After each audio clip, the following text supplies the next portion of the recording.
Welcome to Tanakh Talk. I'm your host, William Hall, broadcasting live from Kingsland, Texas, USA, with another episode of Torah Talk Weekly Parsha. This week we're talking about Parshat Tzav. That'll be Leviticus chapter 6, verse 1. Rabbi, welcome back to the show. How are you? Good. Sorry about the Going earlier. I have no idea, but I could not get sound to that other document at all, so I had to just start and use a different one. But anyway, we're good to go now. Everything is nice and hot, maybe a little too hot. Let me back my mic down some. It's getting up there a little bit. Check 1, 2. Yeah, it's better. All right. So, Rabbi, let's kick this baby off. Let's tell us a little bit about what's going on this week. Want maybe a mild recap of last week, like you do sometimes? So, what did we do last week? We did last week Vayikra. Yep. And so the first thing I want to do is I just want to say Baruch Dayan Ha'emet. We say blessed is the true judge. For all those who have lost their lives, we just want to pray for the families of people who have lost loved ones with COVID-19 and just in general. And, one of the things in Judaism is we have the halakha.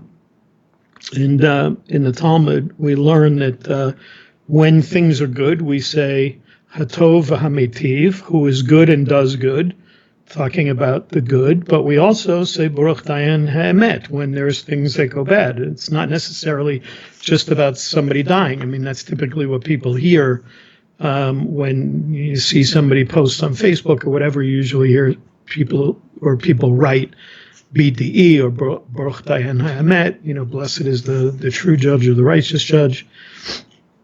But we also say Hatov Hamitiv, who is good and who does good. So we have to take the good and the bad. So, and we also obviously want to pray for all those people that are sick. We just had, I have to say Baruch Dayan Ha'emet because we had the 15th death here in Israel from COVID-19. It seems to be affecting more of the elderly population, people in their 80s and 90s, but we now have a couple of cases here of very young people. There's actually a young man in Ashdod, in the hospital in Asuta in Ashdod, that's only 22 and is on a respirator. So it seems to be affecting all different people. And so that's the first thing that I want to say. Okay. Now, if we're going to talk about last week, Vayikra, one of the things that I brought up was the idea that I brought the opinion of the Radak, Rav David Kimchi, who brings the opinion that when it says, when a man brings an offering, that it's talking about that the sacrifices, that the offerings that are listed in Vayikra in this first book, the first chapter of Leviticus, which is also called Torah Kohanim, the Torah of the Kohanim, of the priests, that it wasn't commanded, that the sacrifices and the offerings weren't something that was commanded by Hashem, but that it was voluntary. So that's why it says when a man brings a sacrifice. Now, we also brought up the idea that in verse 2, so I'll read you what it says. It says, Daber el b'nei Yisrael v'amata lehem Adam ki yakriv michem korban laHashem. That's the first half of Leviticus chapter 1, verse 2. So it says, Daber el b'nei Yisrael, speak to the children of Israel, ve'amata lehem, say to them, Adam ki yakriv. So it doesn't say, again, b'nei Yisrael. It's speaking to b'nei Yisrael, but it uses the word Adam, and I brought that up last week. That typically when you see Adam being used, it's not just speaking about Jewish people. It's speaking about humankind. It's talking about mankind. And I alluded to the fact that that verse teaches us, if you go by the opinion of the Radak, and if you go by the idea that it says Adam ki yakriv, that when a man brings a sacrifice to Hashem or a korban, it says yakriv, which is from the verb lehakriv, to draw close or to come close. And then it uses korban, which comes from that same verb. It's the noun related to a sacrifice. So everything is about drawing close. And then I said this word, mikem, that in the same way that when we look back at the building of the Mishkan, and it says, build me a sanctuary, v'shachanti betocham, that I shall dwell in them, that mikem is saying this idea of coming close is this idea from you. And so I brought up 2 points. I brought up the point that this is not only speaking about Jewish people bringing a sacrifice or bringing the offering, but it also says from you, meaning that it's not just bringing the animal, that it is you bringing a piece of yourself. Now, this is, I don't want to go too deep into it because maybe we'll talk a little bit about this on our show, on our radio show this week, because we get more into the Kabbalistic perspective on that show. But it's interesting that in the Zohar that it talks about this. It talks in the Zohar that the idea of Adam and Behemah. Behemah is the Hebrew word for beast or cattle, and it's talking about animals in general, and specifically animals that are brought for sacrifice. It basically says that you can't separate one from the other, and that when you bring a sacrifice, or when you bring the olah, the burnt offering, that basically you're tying a knot in heaven. That's what it says in the Zohar, which is pretty powerful when you think about it. And it says that you can't separate the Adam from the Behemah. You can't separate the man from the cattle or the beast, meaning that you can't separate the man from the sacrifice. Then that really speaks to the idea that what we always say is that, and I think that this came up recently on I think I saw you made a post recently, something about sacrifices, and somebody questioned it because it became the issue of whether or not sacrifice, specifically a chatat, a sin offering, could be brought for intentional sin. And of course, we know that it's not. It's only for unintentional sin.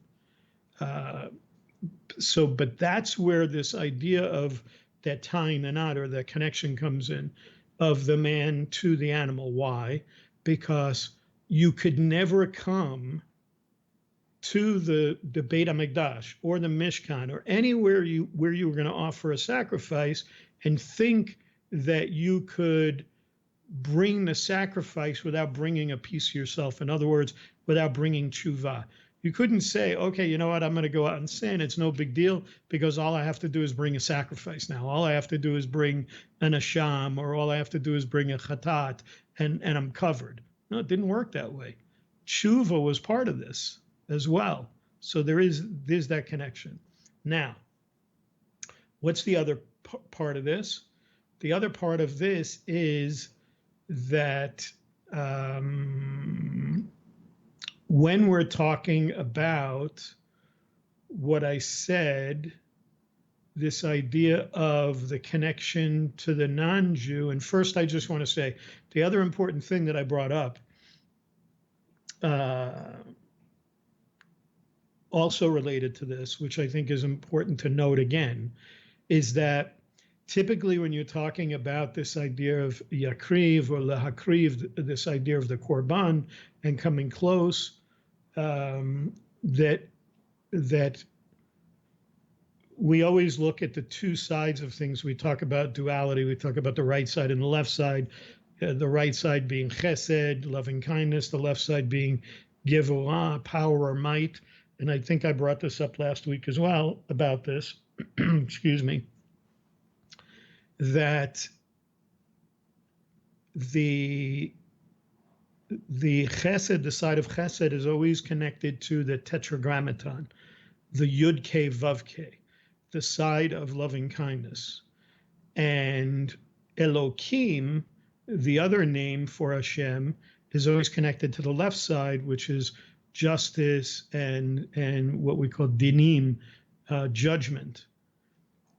Why is it interesting? Because Elokim, the name Elokim, only appears 5 times in the whole book of Vayikra, where we're talking about all of these, where it starts off talking about all these sacrifices, and yet the word, or the tetragrammaton, the name Yud Ke Vav Ke, appears 209 times in the book of Vayikra. So I think that that's very significant as well, which tells us that bringing the offerings and bringing the sacrifices are only connected to the idea of chesed, the side of loving kindness related to Hashem.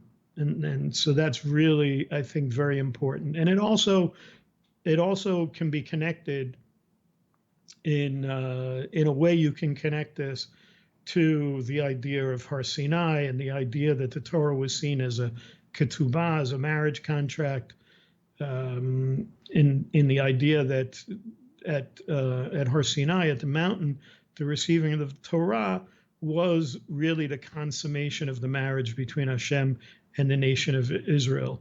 And then you look forward to the Mishkan, which was in effect the chuppah, the marriage canopy, where Hashem and the Jewish nation began their life together, so to speak. And then the chuppah, in which the relationship began, was built on the foundation of what? On shalom bayit, on the idea of forgiveness, on the idea of peace. First, in the fact that Hashem forgave the nation for the sin of the Egel Zahav.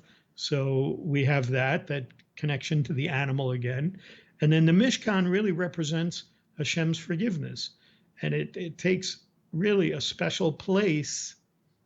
It makes this, the Mishkan, a very special place to repair damaged relationships between Hashem and his people. And that's why I think it's very significant that we come right out of all of these parshiot. We have those 5 parshiot that we talked about where there's so much connected to the Mishkan. There's more connected to the construction of the Mishkan, we said, than even talking about the Avot, talking about Avram, Yitzchak, and Yaakov, Abraham, Isaac, and Jacob, who are our forefathers in Judaism. So we see more of that. And then we come right into Vayikra. And people sometimes see these disconnects. And I'm saying there is no disconnect. There's a reason why that we go straight from the Mishkan into this idea of the offerings and the sacrifices, which speak about the idea of forgiveness of sin and the consummation of all those things that allow us now to come close to Hashem. Now, what's the other point that I brought up in this idea of bringing a piece of yourself? I said that it's talking about the idea that it wasn't just about the Jewish people. So I want to talk about that a little bit too, because the first thing that we see is that when we look back to the very beginning in Breshit, what do we see in Genesis chapter 1, verse 26? It says, then Hashem said, let us make man in our image. And it's talking about this concept of Adam. It's not the concept of Bnei Israel. He doesn't say, let us create the Jewish people in our image. He says, let us create man in our image. So this can further be supported, which I didn't mention last week. So I wanted to bring some sources this week to prove what I was talking about. So we see both in the written Torah and in the oral Torah, we see allusions to this. We have one Gemara that talks about the idea. We have one Gemara that talks about this, not more than one, actually. There's one in Gittin. There's a famous Gemara about this. But even Rambam brings in his halakha, he talks about the idea that men, women, and servants may bring all these types of sacrifices. And then he says, from Gentiles or from non-Jews, by contrast, we accept only burnt offerings. So he right away talks about the idea that the non-Jew was able to bring sacrifices in the temple as well. And it goes in further. There's more information on this halakha, but the famous Gemara that I'm talking about is there's a famous story called Kamsa and Bar Kamsa. And the story is in Gittin. And in that Gemara, it tells the story about this man. I guess he's a fairly wealthy man, decides to make this party. And he says to his servant, I want you to go out and I want you to invite my friend Kamsa to the party. So the servant goes out, and it tells us before he sends the servant out that he has this friend named Kamsa, but he has an enemy named Bar Kamsa. And what happens is the servant goes out and he mistakenly invites Bar Kamsa to the feast. Now the man sees that his enemy Bar Kamsa is sitting there, and he goes over to him and he basically tells the guy to leave. And this guy Bar Kamsa, who's there, he doesn't want to be embarrassed. So he says to the guy, you know what? Please just let me stay. I'll pay for my own food. I'll pay for my own drink. And the guy says, no, you have to leave. You can't stay here. I don't want you here. You're my enemy. And I'm giving you a little bit of fluff to the story. But so then the guy says, no, please. I'll pay for half the feast if you let me stay. Don't make me go out. And he says, no, you have to leave. And then finally he says, you know what? I'll pay for the whole thing. I'll pay for the entire feast. I'll cover all the costs. And the guy says, no, you have to leave. And so finally, in front of everybody, he makes him leave. Well, Bar Kamsa is so upset by this, and he's more upset by the fact that the rabbis, the sages that were there, didn't try to stop the man. He didn't try to stop him. They didn't stand up and support. So what does he do? He decides he's going to go to the governor, the Romans. And he's going to say to the Romans that the Jews are rebelling against you. And you know how you can see, look, send a sacrifice, and I guarantee you that they won't accept your sacrifice. And what does he do? He takes they send with him a sacrifice. And you know, like everybody listening probably knows, that part of the instructions that we had about the sacrifices that they couldn't have any blemishes. So what does this Bar Kamsa do? Is they say he blemished, he made a blemish on the calf, like under its lip. They also say, one opinion is that he blemished by the eyelid or the eye or something like that. So naturally, when the sacrifice was brought, they didn't want to accept it because it was blemished. There's also the story that maybe they'd accepted it. Why did I bring this whole thing? Because the story is twofold. It's one of the main stories that talks about the concept of sinat chinam, the idea of baseless hatred, that we hear quite a bit about in Judaism, and the idea that we should never have baseless hatred. We should always have love for each other. But it also brings the support for the idea that sacrifices were accepted even from those who committed idolatry. The Romans were an idolatrous people, and even they were able to offer sacrifices in the Beit HaMikdash, in the temple. So I'm trying to show you, to bring these proofs, not to say that it's good that people practice idolatry, but just to support the idea of what I was talking about last week when I used the idea of Adam. I wanted to show you that there is support from both halakha from the Rambam, and halakha that we see in the Talmud, in the oral Torah as well, supporting the idea that the non-Jew was able to offer sacrifices in the temple as well. So everything that I'm saying related to this concept of lehakriv, this idea of coming close, and this idea of bringing a piece of yourself, is universal. It's not something related to just for the Jews. So I really wanted to drive that point home today as well. Okay, very good.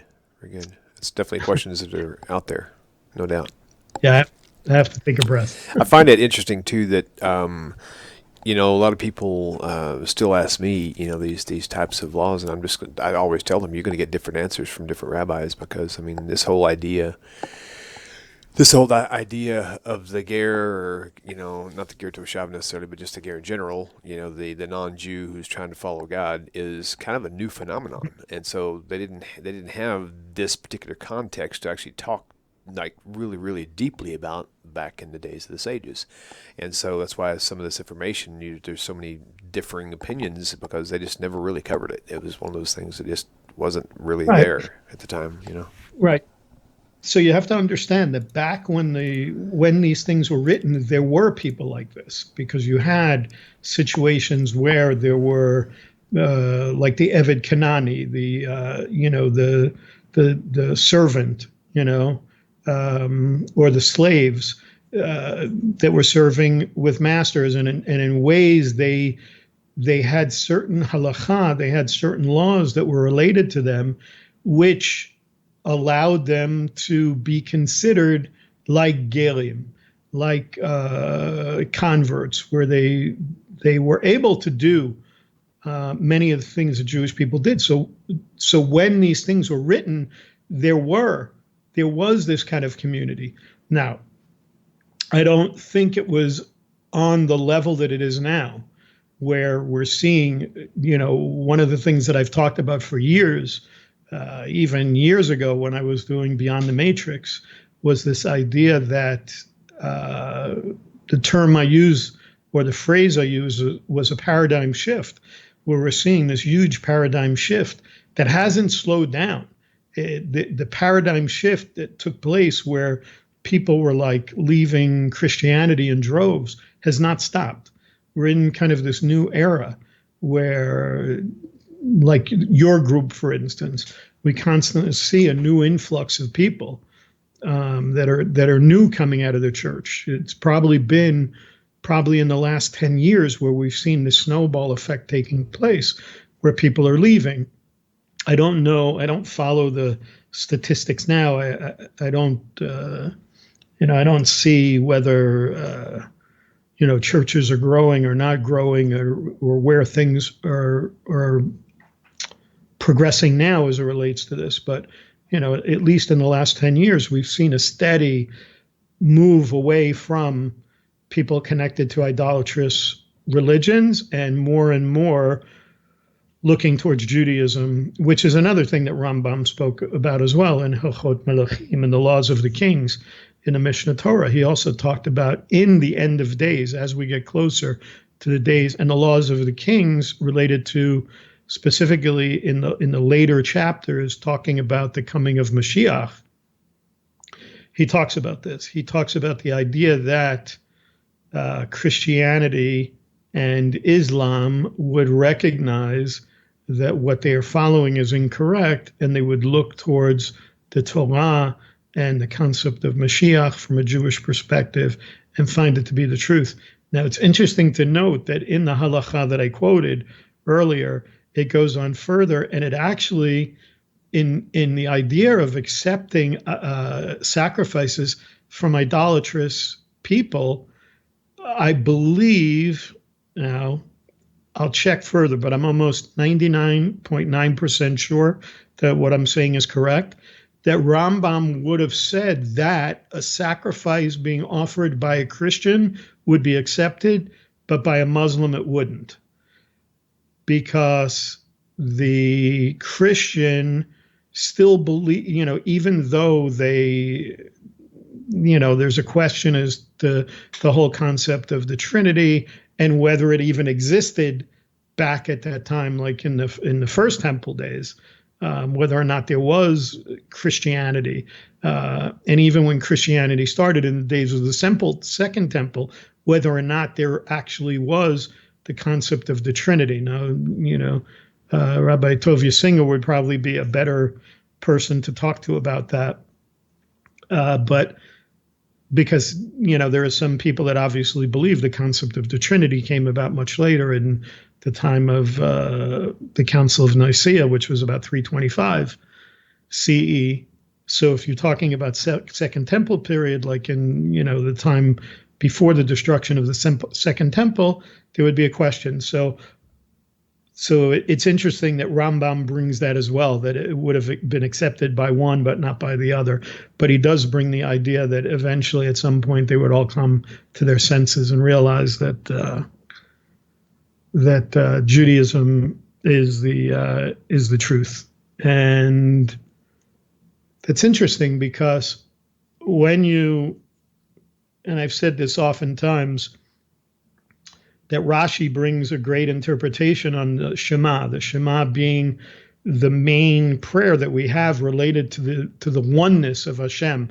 And by the way, when we're talking about this idea of what people can learn and what people cannot learn, or what are the laws connected to the Jew versus the non-Jew, there's no question that even as it relates to, let's say, the Zohar, and learning Kabbalah, because that's a question that comes up all the time as well. What are non-Jews allowed to learn? There's no question from any of the sages on whether or not somebody that's a non-Jew about learning the oneness of Hashem. And what's the main prayer that we have is the Shema. Shema Yisrael Hashem Elokeinu Hashem Echad. And Rashi brings the interpretation that when it says, Shema Yisrael, Hashem Elokeinu, listen, hear, O Israel, Hashem is your God. And then the second part is talking about, and he quotes specifically the verse in Zechariah, in Zechariah, the prophet, who says in that day, speaking about the end of days, that the knowledge of Hashem will cover the earth like the water covers the seas. In other words, Rashi says that the first part of the Shema is related to Israel, and the second part of the Shema relates to the fact that now Hashem is the God of the Jewish people, but in the end of days, Hashem will be recognized and known by all peoples, by all nations will recognize the oneness of Hashem. So when you're talking about this idea that I think the issue today, and I didn't know we were going to talk about this, but it's okay. I think part of the problem today we like is surprises, that by the way. What's that? I said I like surprises. That's okay. I don't mind them. That's good. I think part of the problem that we have today, and I'm not saying that I'm more prepared than anybody else, than other rabbis. I would say that I'm more connected to this because this has been a community that's been following me longer than many of the rabbis that are now kind of catching up. So I came into this earlier, having the background that I have, and then also being connected, being on staff with Jews for Judaism, and being in the counter-missionary movement for quite a number of years, and having a following in this group of people like Tanakh Talk and Tanakh Talkers, and having my show Beyond the Matrix. So there are a lot of people from that community of people that have left idolatry and Christianity that have followed me for years. So I've come into this earlier. I think what we're seeing is that I used to describe it like this. I grew up in New York, and one of the, obviously in New York, it's very cold during the winter. And so you have the summer, we have those, whatever it is, those 4 months or so where you have really hot weather, and everybody would love to go to the beach. And I remember sometimes going to the beach, and you would go out into the water, and your parents would be up on the sand, and they would be watching you, and you'd be looking out at the water and seeing the waves come in. And of course, you would always keep an eye out for big waves that were coming because you didn't want to get knocked over. And then every once in a while, what would happen? My sister or my parents would call to me from the sand, and I would turn around to hear what they wanted to say. And I wasn't looking at the water. And then a big wave would come. And the next thing you know, you turn around and it was too late. And a big wave would hit you in the face and knock you under the water. This is the mashal, the example that I give related to what's happening today, is that in many ways, there are many rabbis that are like those people that are standing in the water, and they're getting called out to by these people, give us answers, and they're not looking at the water, and they're getting bowled over by the waves. and because it's a big wave that's coming in, and the wave's not stopping. So it's not that they're against what's happening. It's that they're unprepared for it. And many rabbis study specific things. Different people have different smichot. They have some people have a smicha in Shabbat. Some people have smicha in what's called iser veheter, what's allowed and what's not allowed, related to the laws of kashrut, for instance. So there are different smichot that people have. Now, a lot of rabbis learn general subjects as well. They learn, the Talmud, and they learn different sources. They learn Rambam, the Mishnah Torah, and the Shulchan Aruch, it's called the Set Table, which is, main compendium of Jewish law, and so forth. And they have a general, well-rounded understanding. But most rabbis do not study laws related to the non-Jews. Most rabbis, unless they specifically are rabbis that deal with, say, the Noahide community, people who follow the 7 laws, or I prefer Chassidei Umot Olam, the righteous of the nations, because I believe that there's a difference between people who really connect to Judaism and try to keep the 7 laws in a more perfect way and connect to Judaism and Hashem in a more perfect way than somebody who just says, I'm a Stam Noahide.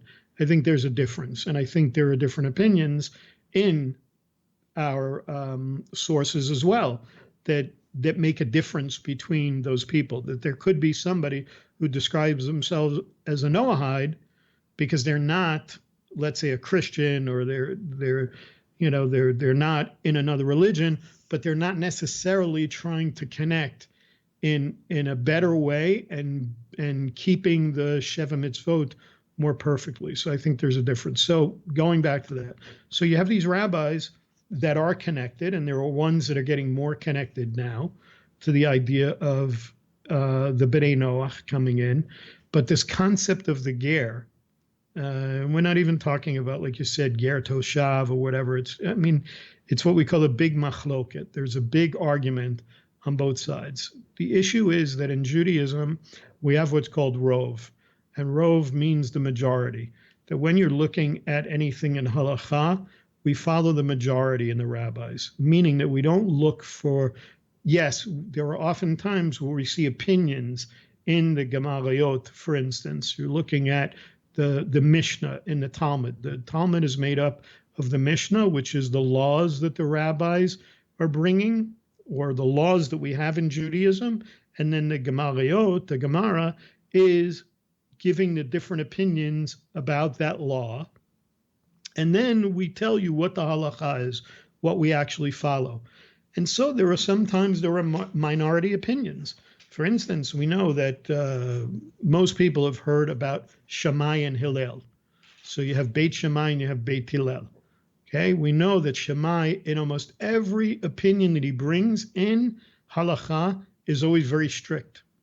And the opinions that Hillel bring are generally more lenient. It doesn't mean that it's going away from halakha. It just means it's more lenient. Now, we know that in almost every case of halakha, we follow Beit Hillel. We follow the more lenient opinion. But there are exceptions. There are several exceptions in the halakha where Hillel is actually more strict, and we follow Beit Shammai.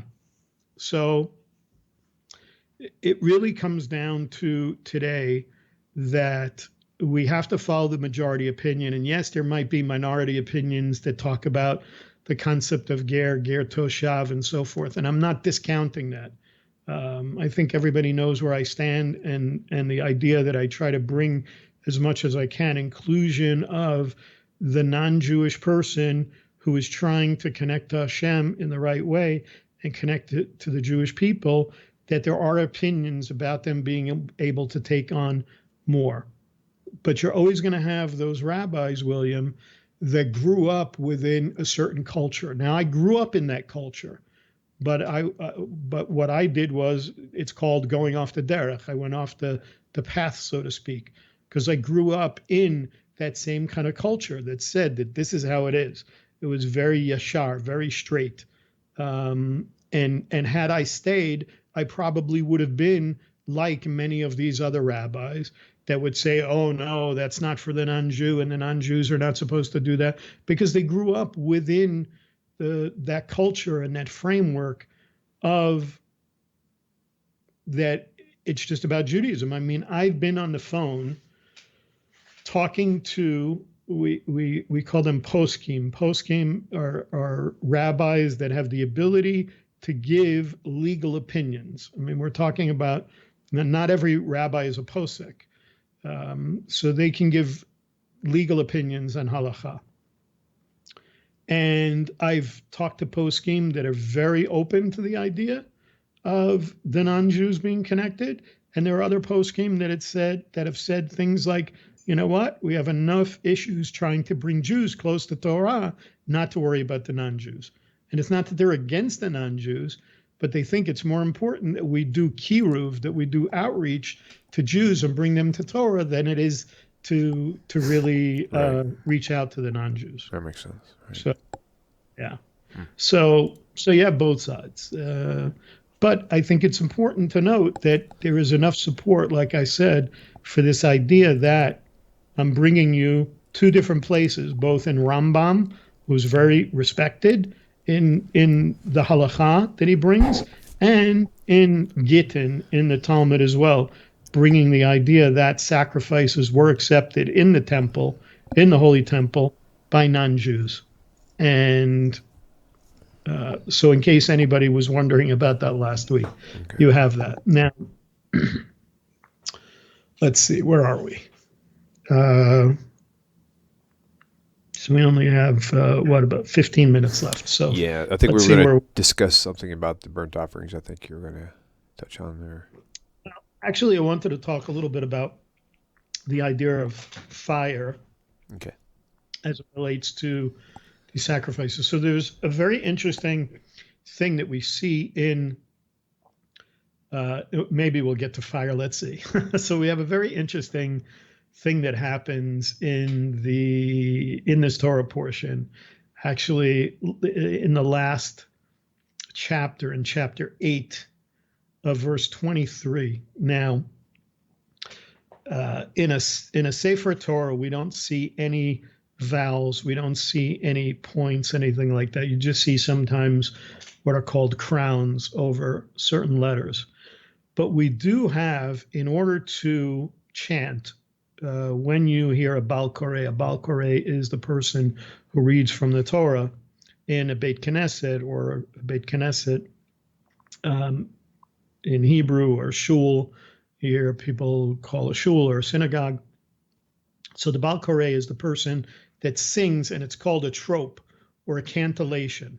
There are these marks people who read from the Torah use what's called a tikkun. And a tikkun is a book that opens up, and on one side of the page is the Torah portion with the vowels and the cantillation marks, which gives you the melody, how the Torah is to be sung, that Torah portion. And then the other side is the way the Torah looks when the Sefer Torah, exactly the same script, with no nikudot, with no pointings, with no cantillations, whatever. Why do I bring this up? Because in Leviticus chapter 8, verse 23, we have a cantillation mark called the shalshelet, and it is over the word vayischat. Vayischat is related to, and he slaughtered, talking about Moshe. And this is when Moshe Rabbeinu, we talked a little bit about this last week, that Moshe Rabbeinu acted as, this was the only time that Moshe Rabbeinu acted as a Kohen Hagadol, or as the Kohen. He acted as the high priest, and this was during the inauguration of the Mishkan, and during the period of time when Aharon, his brother, who was the Kohen Hagadol, who was the high priest, and his sons were set apart during that period of time. It says that Moshe Rabbeinu was a Kohen Hagadol. Well, why is this shalshelet so important. And I wish my voice is not the way it used to be. And I used to do some reading from the Torah, but the Shalshelet is a very, very long note. It looks like a zigzag, the cantillation mark, but it's a very, very, very long note that's chanted. And like I said, it's positioned over there, but it's interesting because it only appears 4 times in the entire Torah. And this very long note always is related to the concept of a pause, so to speak. So where does it appear? It appears the first time it appears is in Genesis chapter, I believe it's Genesis chapter 19. Genesis chapter 19, verse 16, talking about Lot. When Lot pauses to leave the city when the city is going to be destroyed. The second time we see it is in Genesis chapter 24, related to Eliezer, who's the servant that goes out to look for a wife. And there are different opinions about that. I don't want to get into about why there would be a pause related to Eliezer. The third time we see it is with Joseph in Genesis chapter 39, verse 8, related to Potiphar's wife. And it's the idea of a pause related to him hightailing it out of town when she tries to seduce him and wants to, get together with him. And then the fourth time is here in Vayikra in chapter 8, in Leviticus 8:23. And so there is an explanation that comes on this from Rabbi Shimon ben Yochai.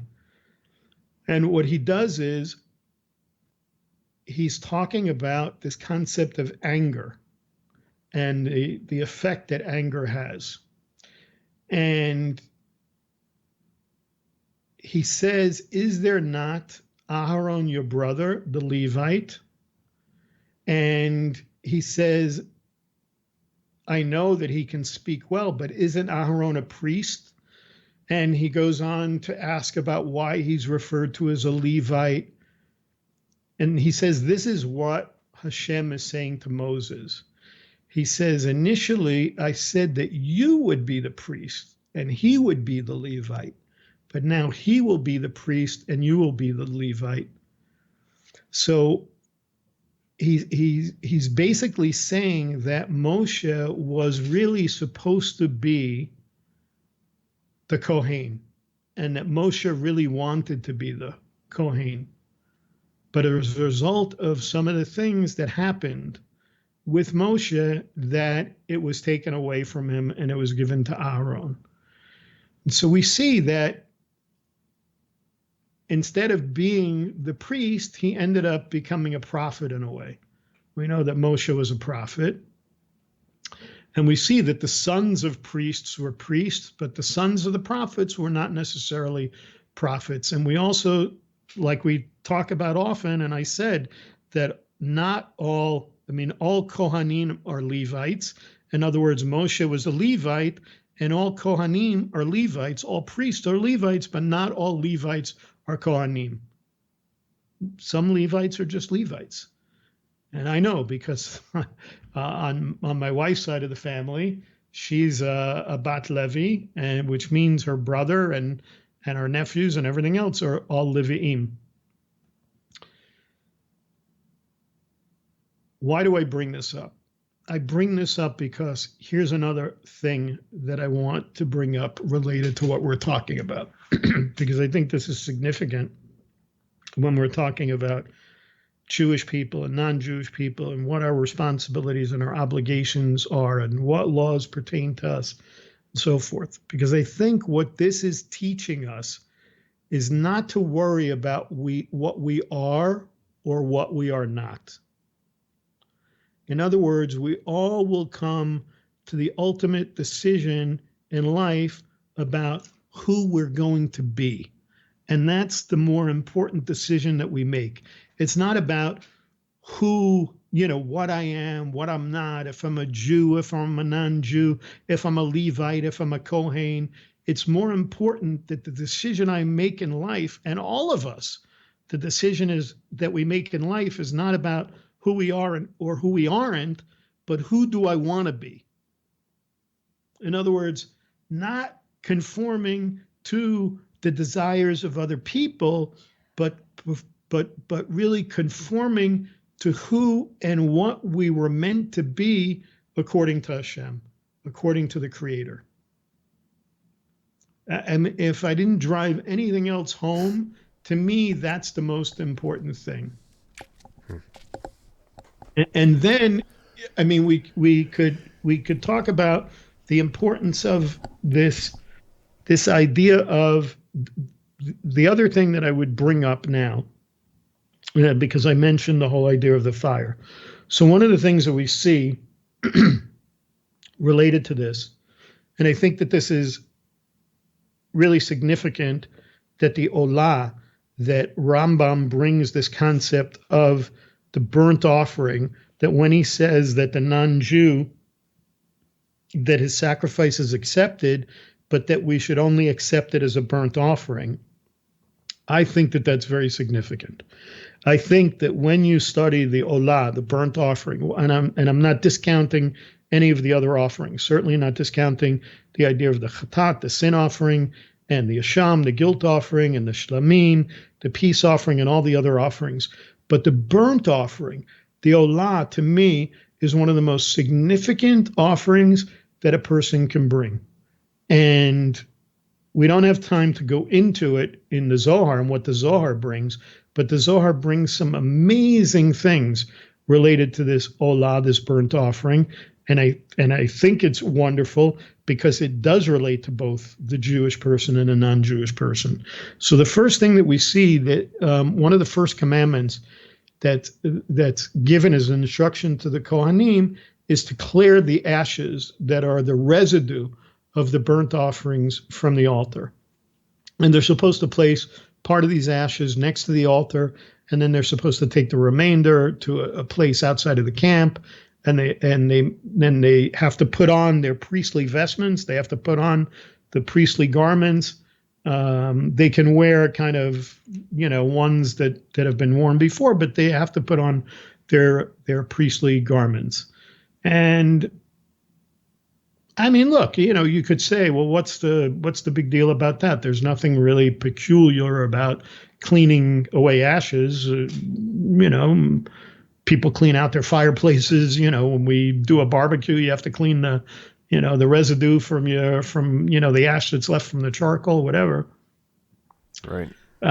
What's the significance of this? So besides, you could think about the Kohanim did their utmost.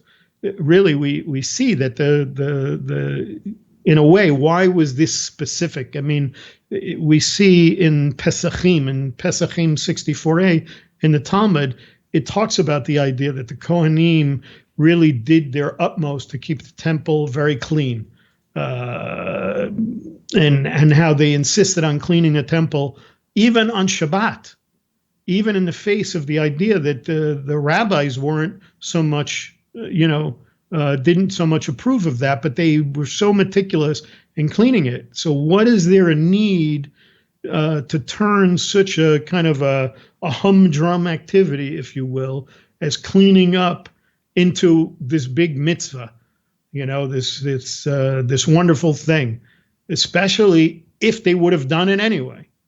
And then the second commandment instructs the Kohanim to keep a fire burning on the altar perpetually, this idea of perpetual fire. And so there's a famous sefer called the Sefer HaChinuch. It's one of the early works on Jewish thought that records all the 613 mitzvot, the 613 commandments of the Torah, and there are different reasons that are given for the issuance of this. It was written by somebody named Rabbi Pinchas Halevi of Barcelona. He was a well-known medieval thinker and teacher. And he goes really into a deep discussion on this. And he says in number 132, because he goes through the 613. So this is commandment 132. And he says to light a fire on the altar daily and keep it burning constantly. In their discussion of this mitzvah, he says, our sages of blessed memory said, although fire descended from heaven, there is a mitzvah to bring common earthly fire in addition in any case. Now, why did I bring that up? And we only have a few minutes. So you remember what I talked about? I talked about this idea that there's tying a knot in heaven. I talked about the idea that the Zohar brings this concept of that there's no separation between Adam and Behemah.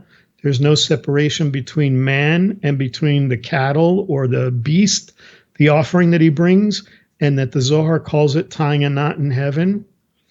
And we talked about this idea that a person has to, when it says, when a man brings an offering to Hashem, that it says mikem, that you should bring from you. And it's this idea of bringing yourself, bringing of yourself, that it's not just about bringing the animal, but bringing a piece of yourself.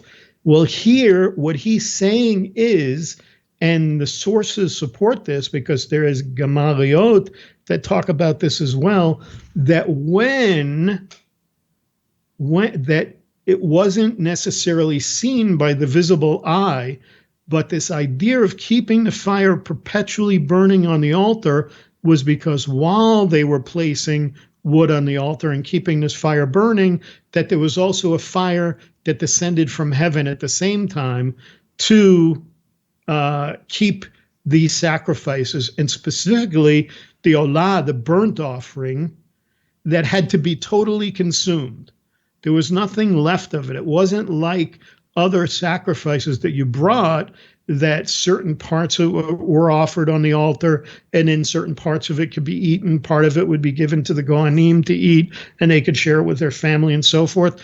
The olah, the burnt offering, was something that was totally consumed on the altar. So this idea of the connection between man and the sacrifice, but with this idea of tying the knot in heaven, with this idea that it's not about a Jew and a non-Jew, that it's talking about humanity as a whole coming close to Hashem, and being close to Hashem also speaks about this fire, which also connected to the sacrifice and all these things we're talking about, that Hashem made this knot between heaven and earth as well by bringing a fire down from heaven to lick up these sacrifices as well and accept them by whoever brought them.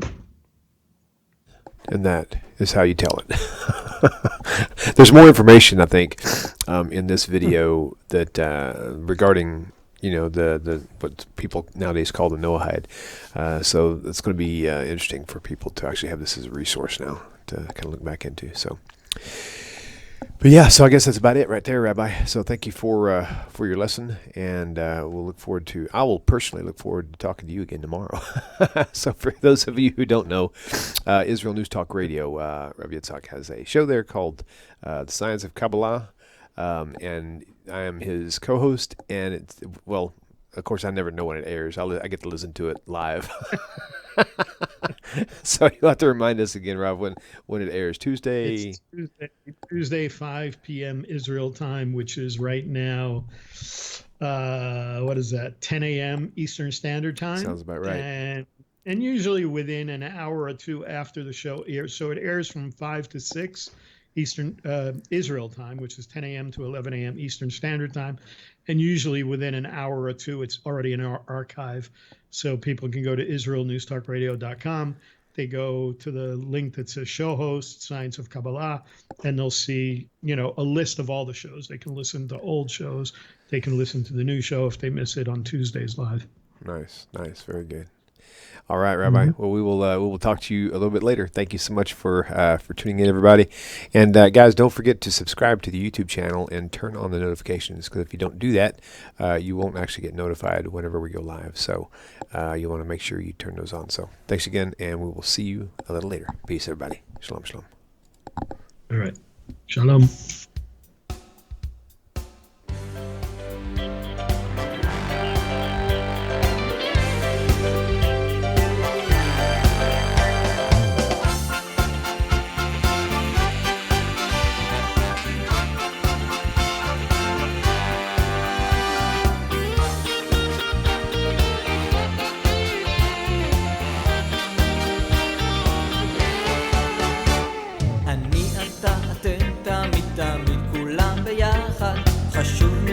חשוב והכרחי להיות ביחד, איפוק זו העוצמה, ויתור זו הגדולה, השאיפה והכמיהה. אני אתה אתם תמיד תמיד כולם ביחד, חשוב מכל חשוב והכרחי להיות ביחד, איפוק זו העוצמה, ויתור זו הגדולה, השאיפה והכמיהה. לובשים בכל האופנים, זה טבעם של אנשים שונים. נזכור בסוף בסוף, כולנו שותפים, חשוב תמיד להיות אנושיים. חושבים דוברים לובשים בכל האופנים, זה טבעם של אנשים שונים. נזכור בסוף בסוף, כולנו שותפים, חשוב תמיד